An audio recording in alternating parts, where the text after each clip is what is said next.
border, vote Trump. If you want to restore law and order in this country, vote Trump. If you want Jamie, it's good. I'm on those lights. Hold on. to defeat the deep state, vote Trump.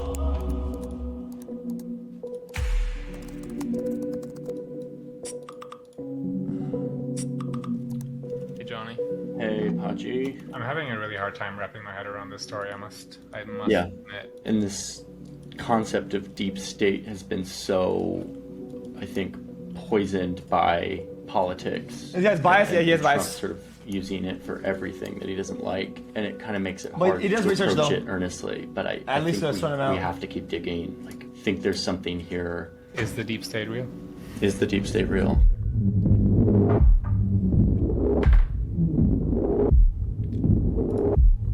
Then this interest says he has good bias. Unfortunately, that's not how the term is used. Bias is always bad. Because you say it's good bias because it inclines with your inclination, so that fulfills. But a bias is a negative, has a negative content to it. That's what. Yes, a bias is bad.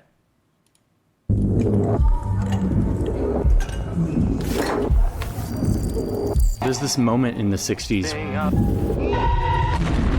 where you really like see how this actually works, like where power really is. It's at the height of this moment where the US and the Soviet Union are in this like massive staring contest. There's nuclear weapons involved. Everyone thinks the entire globe could be wiped out in this conflict. And Cuba is centered right in the middle of it all, right off the coast of the US, but they're on the Soviet side of the conflict. The US at this point wants nothing more than to snatch Cuba, to make it their own, and they've been trying to kill Fidel Castro a million different ways. They're looking for an excuse to invade. And to push back on all of this, the Soviets actually start shipping nuclear weapons to the island.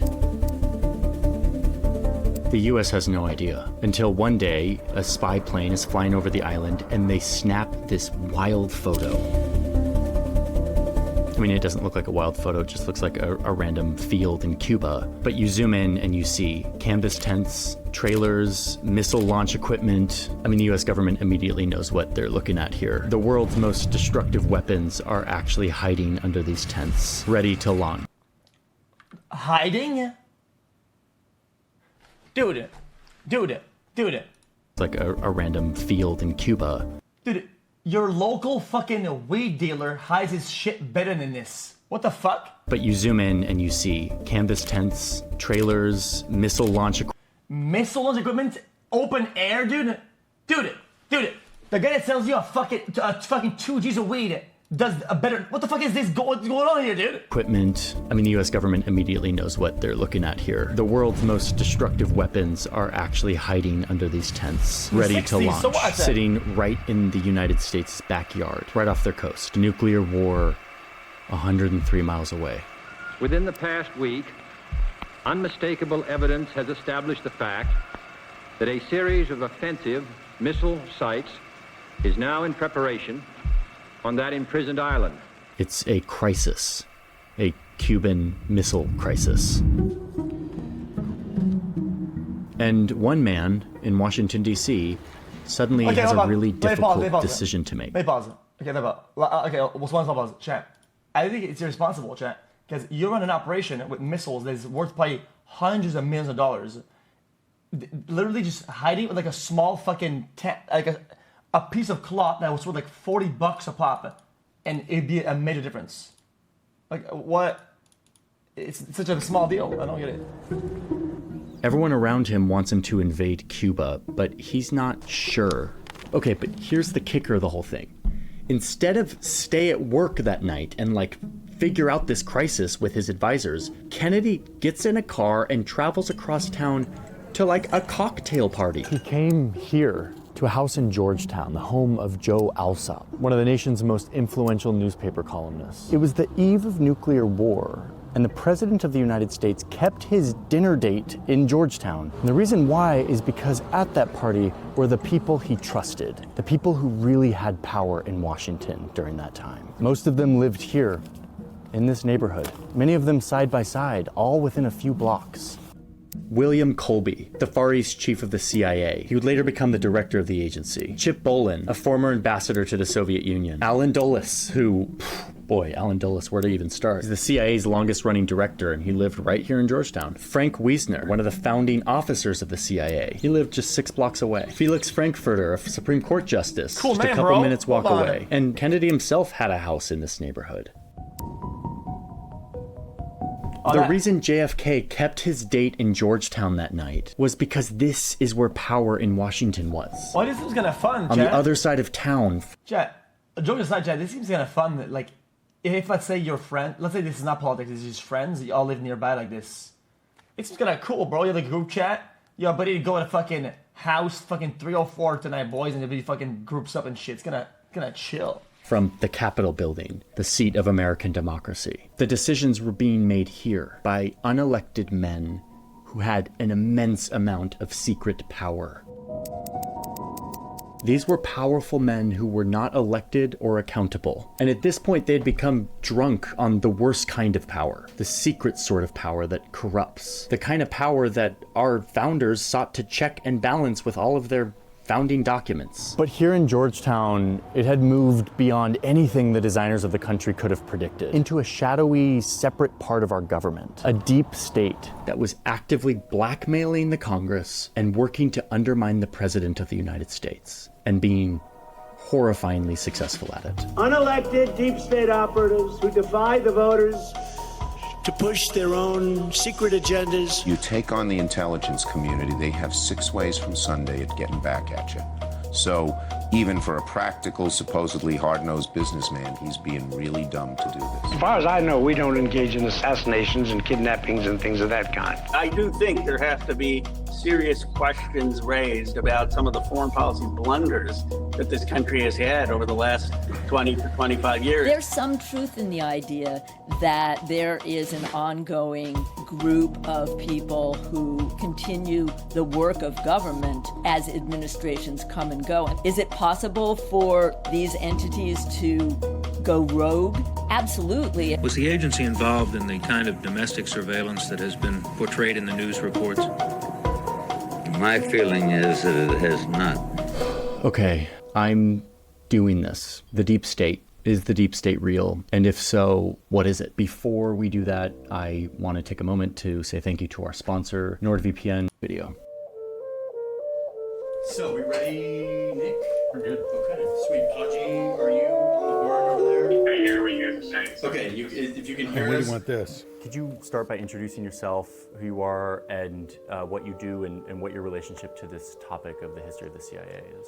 Yeah, so my name's Jefferson Morley. I'm a journalist in Washington. I've been a journalist in Washington for the last 40 years. In the old days, spy agencies were a war thing. When the U.S. was at war, it would set up an international spy operation to best wage that war. And then when the war was over, they would pare down or totally get rid of the spy agency. The thinking here was that a spy agency took up a lot of resources and threatened civil liberties. A lot of power concentrated into a bunch of unelected people. Worth it during war, not worth it during peace. But then the biggest war of them all came to America's Pacific doorstep, and it changed everything.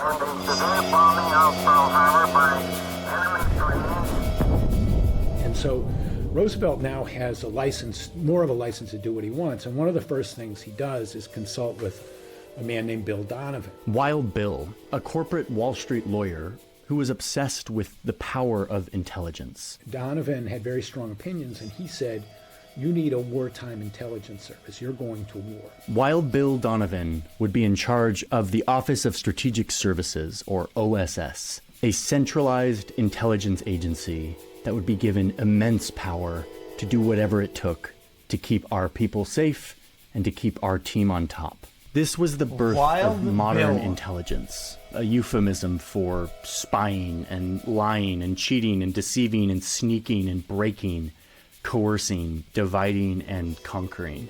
No idea was too crazy for the OSS during this time. Like, one OSS psychologist had this idea that Hitler could be demoralized if they just showed him a vast quantity of porn. Paramilitary operations. strapping explosives to a bunch of bats and letting them loose over Tokyo. Guys skiing into Nazi-occupied Norway. Making fake companies, recruiting off Wall Street from all of his old colleagues, bringing in bankers and movie directors, fake radio stations, anything to demoralize, divide, or confuse the enemy. The OSS is the first intelligence agency that the United States ever has. Oh, and one of Wild Bill's favorite things to do was to have parties at his house. Hi. Are we the first ones here? It's the big night. Hold on, chat. I think I'm the thinker. Chat. What if Twitch didn't ban like the whole like booby thing and all that and like just chatting and whatever, dude? To move from gaming and expand it into IRL and just chatting areas, dude. So that by not banning the booby and whatnot, it created a big shift in analytics and mass. Chat, think about it, chat, think about it. To plan and plot his operations with his friends in Georgetown, a neighborhood in Washington, D.C. that is strikingly beautiful. Here is Bill Donovan's house. It's now worth $17 million. It's beautiful, and this is where he would have a drink and chat with other Washington power brokers. He would recruit new agents from American high society, earning the agency the nickname Oh So Social. Pretty clever. Okay, but remember that spy agencies like this were a war thing only, and the war ended in 1945, and the OSS got dissolved. The forces of Germany have surrendered to the United Nations. What do we do with the OSS now that we're at peace? And Truman says, we don't want to risk having an American Gestapo. A political police. His meaning, especially in the context of having just defeated the Nazis, was, that's what led our enemy astray. They had a secret intelligence agency, the Gestapo, which wound up enforcing political norms and enforcing tyranny. And we don't want to risk that. Here's Harry Truman doing the right thing and signing a piece of paper that says that the OSS can no longer exist. I mean, Truman was freaked out. He's like, this was really great to help us win the war, but this is way too much power in the hands of unelected officials holding secret information. But it was kind of too late. Putting the genie back in the bottle would prove to be an impossible task. Is it significant that all these guys live 4 blocks from each other in Georgetown? Yeah, it's very significant because they're the product of this wartime culture. This is one party that just has to turn out right. Here is target number 1 for the Reds. And who's in the bullseye? You are. So there was a brief moment after World War II when the Cold War didn't exist. We were at peace. But then, almost immediately, tension started to rise between these two great empires that had been allies to defeat the Nazis, but were now skeptical of each other. And senators were suddenly declaring that it was impossible to know where war begins and where it ends. The Soviet Union and its agents have destroyed the independence and democratic character of a whole series of nations in Eastern and Central Europe. And this is when all the intel people that had run the OSS, many of them who lived in Georgetown, by the way, start calling for the resurrection of the OSS, a centralized intelligence agency that we can use to fight this new global war with the Soviet Union. But no, say a bunch of other lawmakers, the Constitution wasn't designed for us to put so much power in the hands of men who are doing secret things. Doing this will result in a police state run by power-grabbing bureaucrats. Oh no, not that. Too much power to military leaders and their insatiable appetite for more money, for more men, and more power, whatever the cost to democracy. Well, I'm just saying, Truman's mind. Isn't it how it always is like that? Isn't that like the chat doesn't know? Oh. Changed. And what changed Truman's mind was the growing confrontation with the Soviet Union. And soon the papers were signed and a new agency was formed, the Central Intelligence Agency, the CIA. When Truman signs the National Security Act, he says we have to be careful that we don't have an American Gestapo. So that thought is still on his mind. The CIA was the big shiny new weapon of the United States in the Cold War. And their mission was to, quote, gain and distribute intelligence and to perform, quote, other functions and duties related to intelligence affecting national security. What does that mean?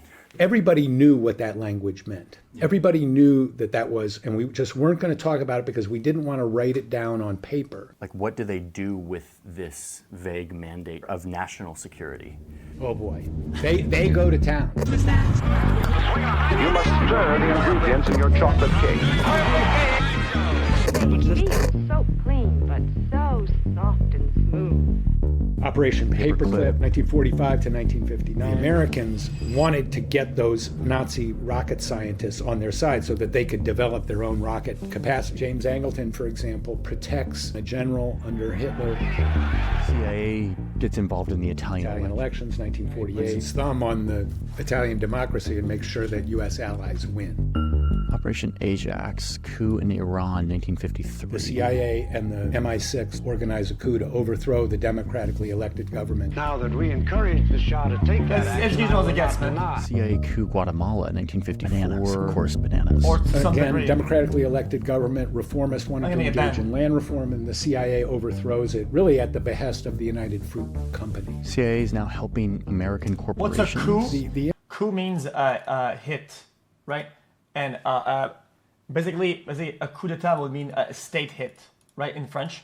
And basically what that means is that I think that's when the people revolt or some entity like against power, and they overthrow the government by force.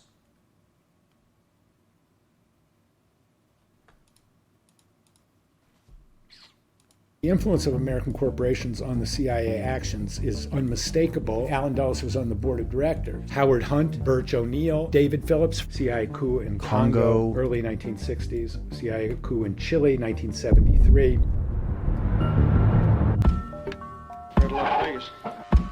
The assassination operation against General Schneider in 1970 is coordinated with Kissinger's office. Thank you. Nice to see you all. Mind control experiments, MK Ultra. In 1950, the CIA launches a massive program to develop means of controlling people's minds. Some 40 U.S. academic institutions were involved in this kind of LSD research. to people without their permission. Can we develop a truth serum, dosing somebody with LSD 60 times in a week?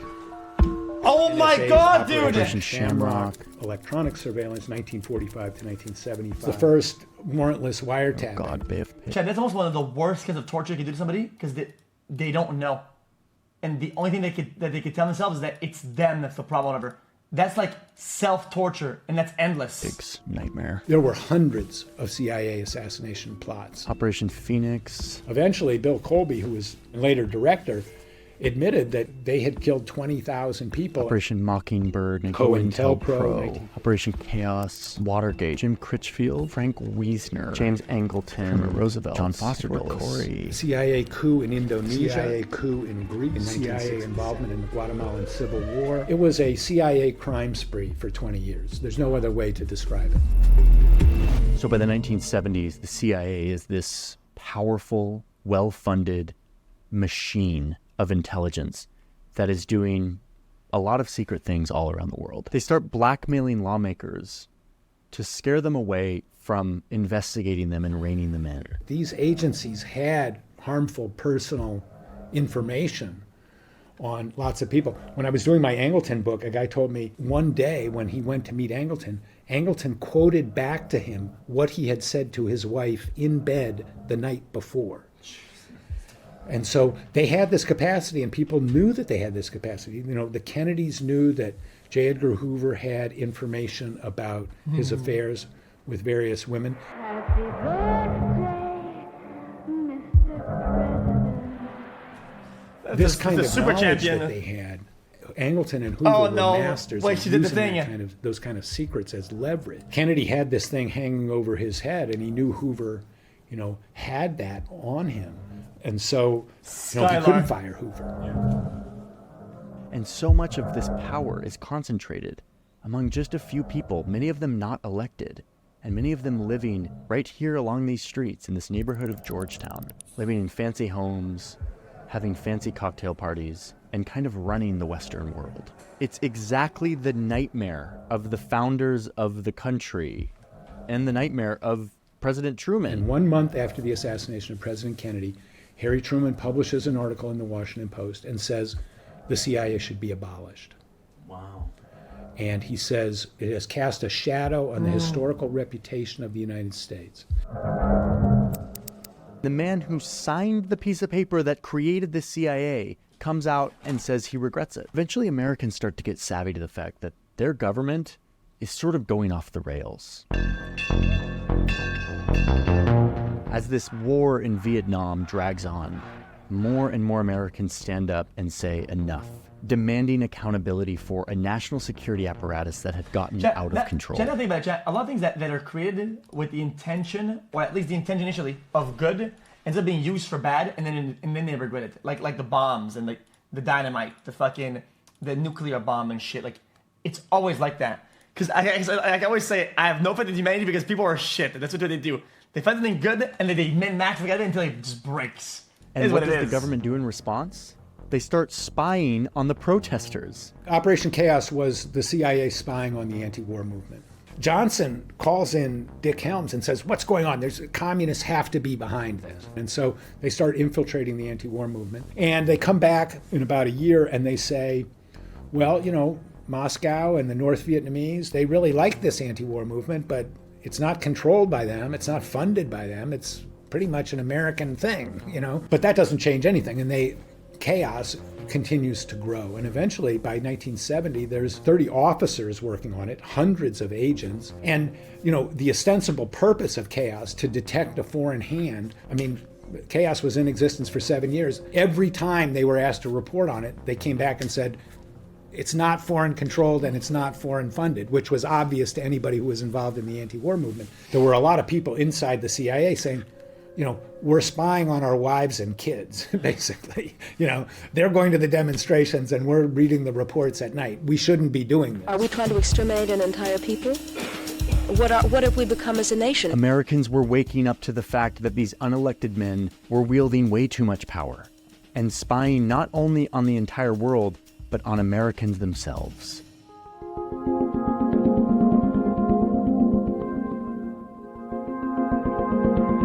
We have been victimized by excessive secrecy, not only with respect to the failure of the Congress in the past to exercise proper surveillance over intelligence activities, but also excessive secrecy has created this kind of mischief within the executive branch. Senator Frank Church helped lead the charge of taking all of these secrets and excesses and thrusting them onto the national stage and shining a light on them. There has never been a full public accounting of FBI domestic intelligence operations. The American people are learning, for the first time, just how bad this was. 800 witnesses, 10,000 documents.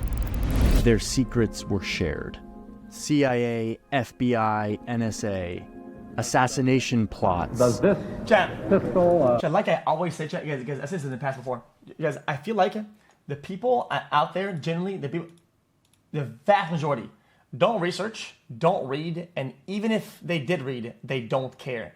You could put in the document, you can have a document this fucking big, okay? You can have it available everywhere on the internet on a PDF that says every bad thing that's currently going on, all the fucking absolutely horrendous. You can see, every day they sacrifice somebody on an altar and they just kill them for free.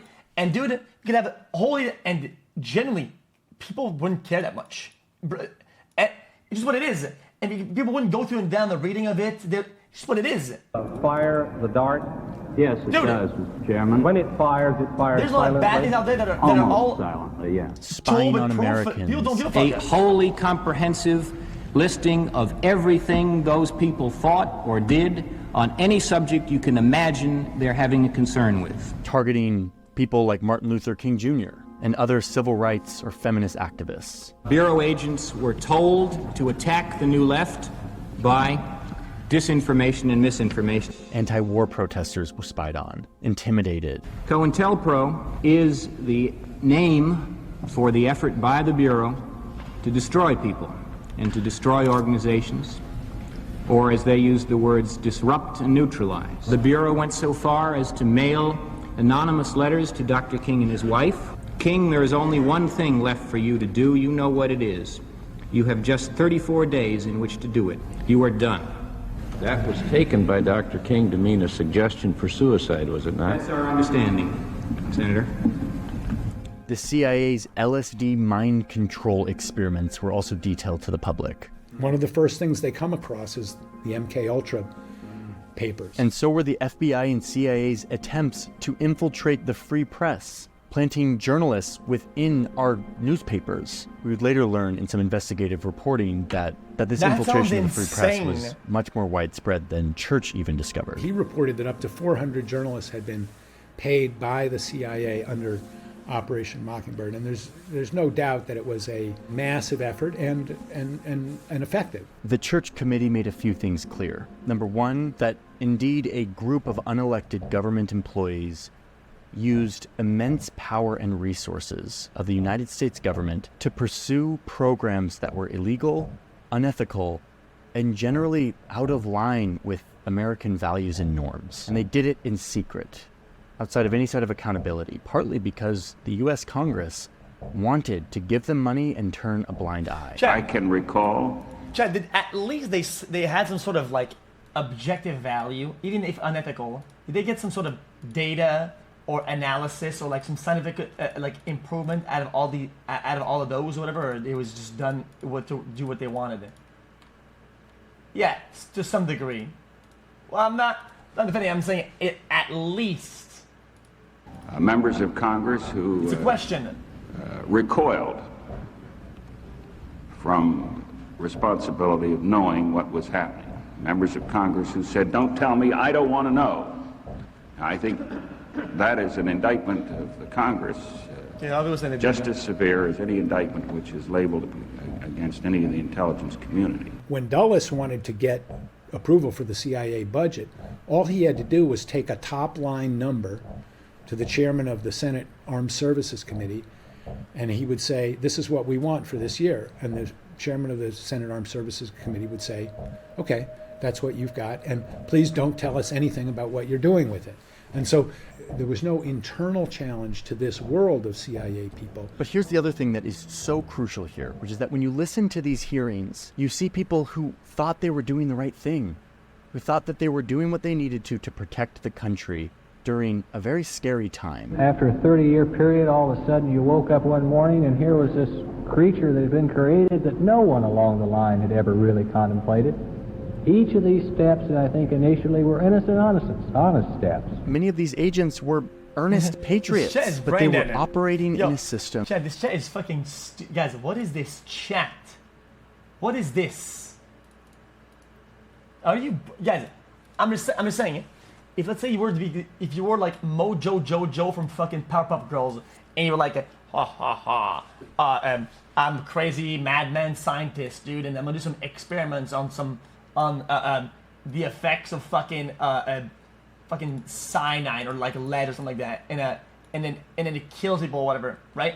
I was saying is that at least they did gather data on those effects of like, you know, like, oh, did this happen? Like, what?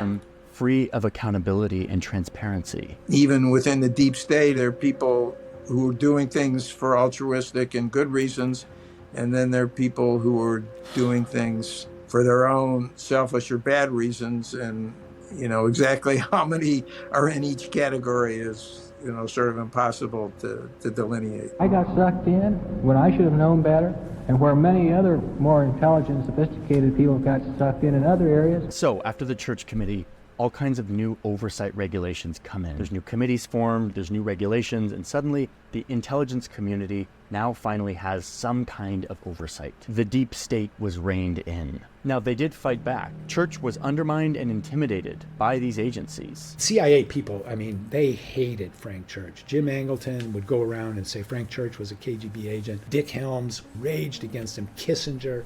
They couldn't believe that U.S. intelligence was being opened up. On the other hand, Americans were like, oh my God, this is what was being done in our name. But overall, this is a story of American democracy doing what it's supposed to do, rein in the worst impulses of humans with power, and in the process, avoiding disaster, at least for a few decades. One of you is about to be elected the leader of the single most powerful nation in the world. Have you formed any guiding principles for exercising this enormous power? When it comes to foreign policy, that'll be my guiding question. Is it in our nation's interests? Peace in the Middle East is in our nation's interests. Having a hemisphere that is free for trade Pop culture goes hard. There's some very, very sketchy details reaching us here at Sky Centre. Important enough to bring to you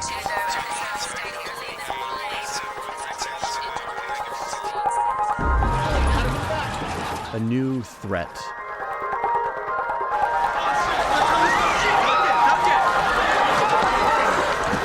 And a new call to give power to professional spies and bureaucrats to keep us safe by doing secret things. And by passing the Patriot Act, we will make America safer while safeguarding our civil liberties and privacy. And then, of course, new agencies, all with variations on the same name. 9/11 is kind of like a Pearl Harbor. There's this desire, we've been attacked, anything goes, we have to strike back. This is an existential struggle.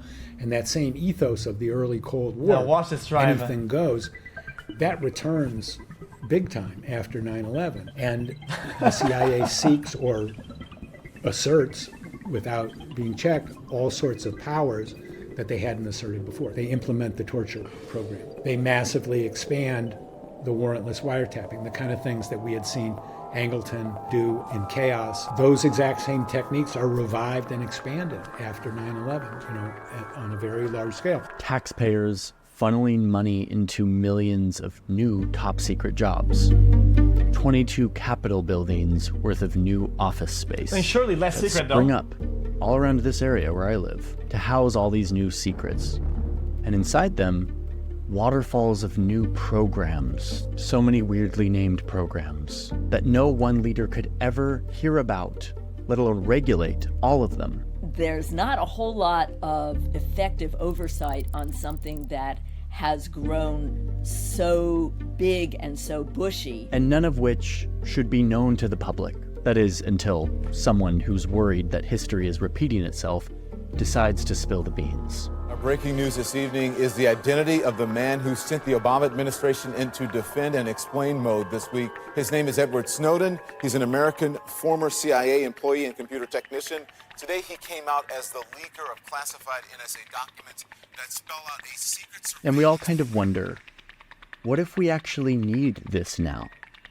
What if we need all these dark windows and top secret PowerPoint decks where they design how they're going to spy on us? What if our safety relies on what happens inside of all these buildings? So we keep funding them. But in doing so, we must at least acknowledge what we're doing here. We are trading a portion of our freedom in exchange for a sense of security. And in the process, we're creating and feeding kind of a new branch of our government power. One that operates outside of this elegant triangle that the founders constructed to trip up the corrupting forces that run the risk of always possessing men with secret power.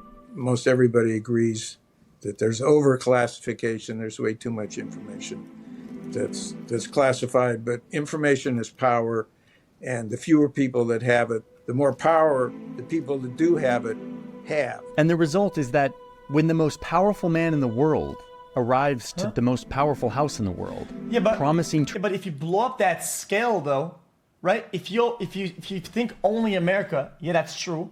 But if you go one level up and you go global, right? Doesn't that mean that if the things are leaked entirely and everybody knows everything, right? Then you lose power compared to other countries because now they know your shit too then. No? To rein all of this in, to rein in the excesses, he actually finds that he can't. He's not able to change much of it. Instead, he sits there and watches much of the things that he critiqued grow under his watch. The thing that he's supposed to control, he finds he doesn't have that much control over. These this chat, man, I can't do it anymore, dude. Al-Qaeda terrorists are indeed ethical and just. Secrets keep us safe, but secrets also degrade this delicate thing that we have called democracy and accountability. That is, until we save ourselves from their everlasting, seductive pull. The United States must not adopt the tactics of the enemy. Means are as important as ends. Crisis makes it tempting to ignore the wise restraints that make men free. Let me wash my hands. It's a good video, I enjoyed it.